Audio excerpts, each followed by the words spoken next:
दोस्तों नमस्कार। आज है 18 जनवरी सन 2024।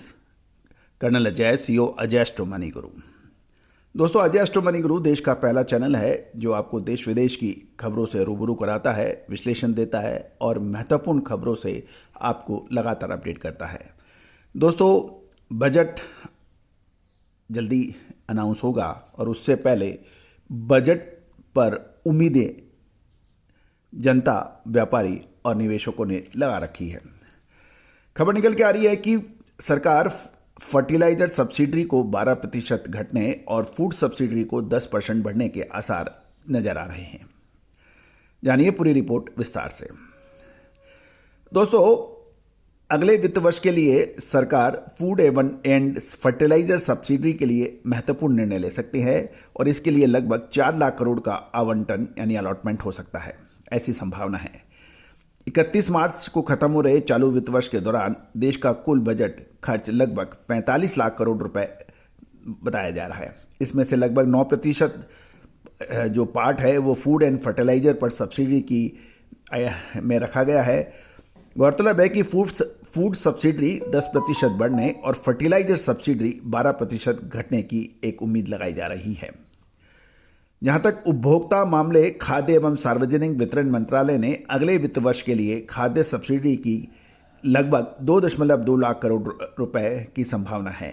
ये चालू वित्त वर्ष साल 2023-24 के लगभग 2 लाख करोड़ के अनुमानित खर्च से लगभग 10% ज़्यादा है, यानी 2 लाख करोड़ के बजाय 2,20,000 करोड़ रुपए, यानी 10% अधिक।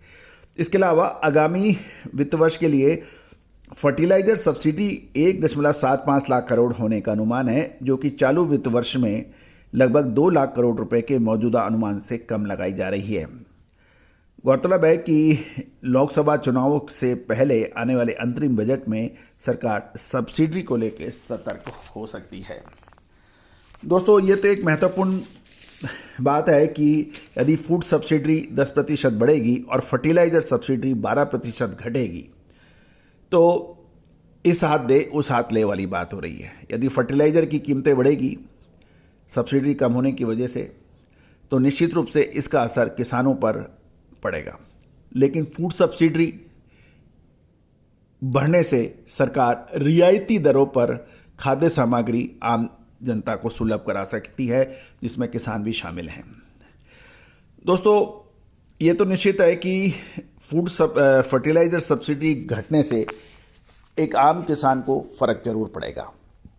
लेकिन दूसरी ओर एक और महत्वपूर्ण खबर निकल के आ रही है कि राजस्थान पत्रिका में छपी एक खबर के मुताबिक रिजर्व बैंक की मौद्रिक नीति समिति के सदस्य आशिमा गोयल ने कहा है कि गरीब किसानों के बैंक खातों में पैसा भेजने के बाद सरकार टैक्स ढांचे में निष्पक्षता लाने के लिए अमीर किसानों पर इनकम टैक्स लगाने के बारे में सोच सकती है। ये आशिमा गोयल का कहना है। गोयल ने कहा है कि किसानों को सरकार से पैसा मिलना नकारात्मक टैक्स है। अमीर किसानों के लिए इनकम टैक्स लागू किया जा सकता है, जो कम टैक्स दरों और न्यूनतम छूट प्रणाली की तरफ बढ़ने का हिस्सा है। तो दोस्तों ये भी एक महत्वपूर्ण होगा कि गरीब किसानों को तो उसका फ़ायदा मिले, लेकिन अमीर किसानों को जो छूट मिल रही है उसके ऊपर एक प्रश्न चिन्ह है। ये तो समय आगे बताएगा कि इसमें क्या हो सकता है, लेकिन ये तो निश्चित है कि आने वाला बजट एक क्रांतिकारी बजट हो सकता है, क्योंकि लोकसभा चुनाव बिल्कुल नज़दीक होंगे और सरकार हर संभव सहायता पहुंचाने का प्रयास करेगी आम जन को। अब देखना यह है कि फर्टिलाइजर सब्सिडी के 12% यदि घटती है तो उसका असर किसानों पर कितना पड़ेगा। दूसरी ओर यदि हम चालू वित्त वर्ष के साल 2023-24 में सरकार का फर्टिलाइजर सब्सिडी का बिल 30 से 34% घटकर 1.7 से 1.8 करोड़ रहने का अनुमान है।